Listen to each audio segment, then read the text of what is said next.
मंडल में यह निर्णय कर लिया है कि हम भारतवर्ष का जो सबसे ज़्यादा कठोर कानून होगा नकल के क्षेत्र में, परीक्षाओं में पर्चा लीक, नकल करवाना, पेन ड्राइव से नकल करवाना या जितने भी हथकंडे हो सकते हैं, पेपर सेट करना, और जो लोग उसमें संलिप्त पाए जाएंगे उसमें एक तो उनकी संपूर्ण जो संपत्ति होगी वो जब्त की जाएगी, और साथ ही साथ यह प्रावधान भी कर रहे हैं कि जो लोग भी जो अभ्यर्थी के नाते परीक्षा देने वाले हैं और उसमें पकड़े जाएंगे तो अगले 10 सालों तक वो किसी परीक्षा में भाग नहीं ले पाएंगे। इसके पीछे हेतु है कि लगातार चल रहा है और जहाँ पर भी ऐसी खबरें आई हैं, हमारी मंशा बिल्कुल स्पष्ट है, साफ है कि हम 1% का भी 0.01% का भी कोई भी इसमें समझौता नहीं करना चाहते। ये पारदर्शी होनी चाहिए और जितनी भी गंदगी है पुरानी वो सारी गंदगी साफ हो और एक नया अध्याय इस क्षेत्र में शुरू हो। उसके लिए ज़रूर हमको मशक्क़त करनी पड़ रही है। मैं सबसे कहना चाहता हूँ कि हमारी मंशा भी स्पष्ट है, हमारी नीयत भी स्पष्ट है और हम काम भी बिल्कुल स्पष्ट करना चाहते हैं।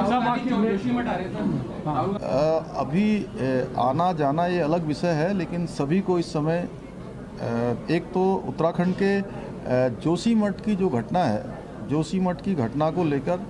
पूरे उत्तराखंड के अंदर आने वाले लोग, देश भर के आने वाले लोग,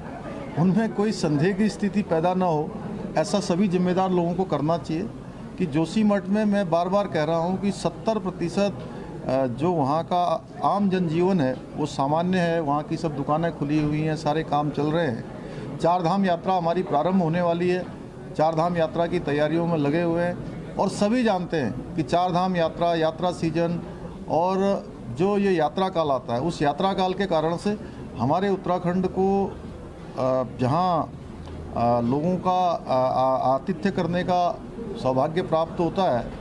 वहीं किया गया है। मैं सभी से कहना चाहता हूँ कि ये ज़रूर ध्यान रखें कि राजनीति और अन्य चीज़ें करते समय कि कहीं उत्तराखंड के उन लोगों के साथ जिनका काम चलता है, जिनका अपना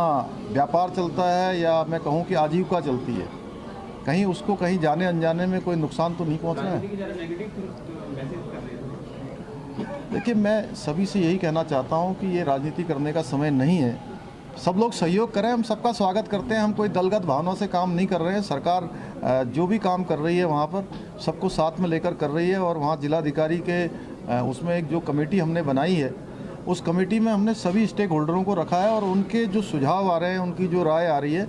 उसी के आधार पर हम आगे बढ़ेंगे। 8 संस्थान वहाँ पर काम कर रहे हैं और जैसे ही उनकी रिपोर्ट आएगी उसके आधार पर हम पुनर्वास इत्यादि की जो कार्रवाई है उसको ठोस रूप देने के लिए भी आगे बढ़ेंगे। नहीं, उनके सुझाव आए हैं और मैं उनका भी स्वागत करता हूं। अच्छा, उन्होंने चिंतन किया है और सारे हमारे वरिष्ठ लोग हैं और सभी ने अपने अपने विभिन्न क्षेत्रों में विधायिका के रूप में, समाज के क्षेत्र में, राजनीति के क्षेत्र में अपने अनुभव प्राप्त किए हैं। उनके अनुभवों का निश्चित रूप से लाभ लेंगे। किसी को कोई संशय नहीं होना चाहिए कि हमने मंत्रिमंडल में यह निर्णय कर लिया है कि हम भारतवर्ष का जो सबसे ज़्यादा कठोर कानून होगा नकल के क्षेत्र में, परीक्षाओं में पर्चा लीक, नकल करवाना, पेन ड्राइव से नकल करवाना या जितने भी हथकंडे हो सकते हैं, पेपर सेट करना, और जो लोग उसमें संलिप्त पाए जाएंगे उसमें एक तो उनकी संपूर्ण जो संपत्ति होगी वो जब्त की जाएगी, और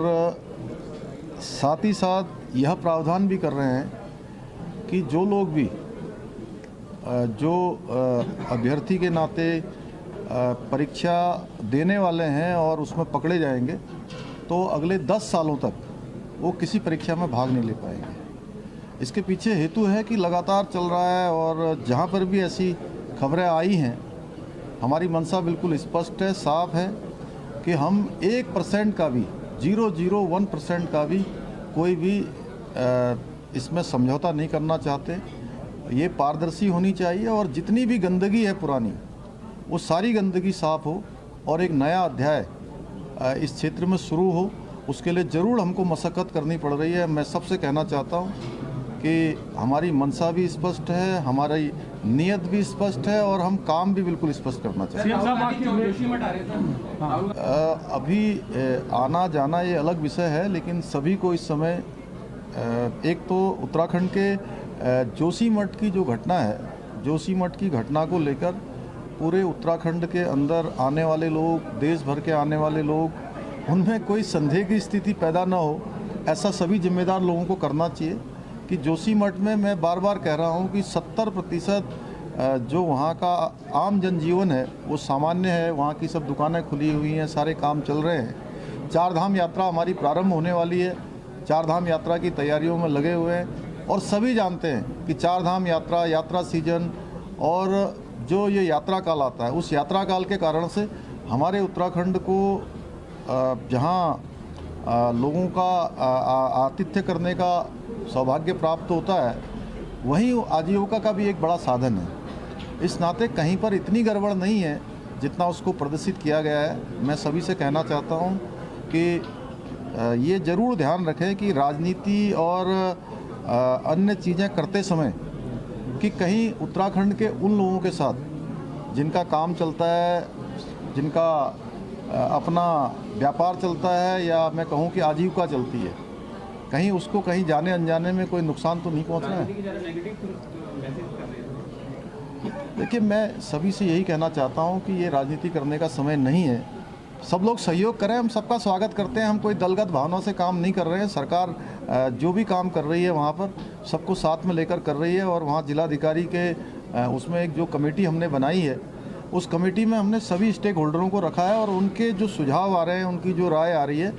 उसी के आधार पर हम आगे बढ़ेंगे। 8 संस्थान वहाँ पर काम कर रहे हैं और जैसे ही उनकी रिपोर्ट आएगी उसके आधार पर हम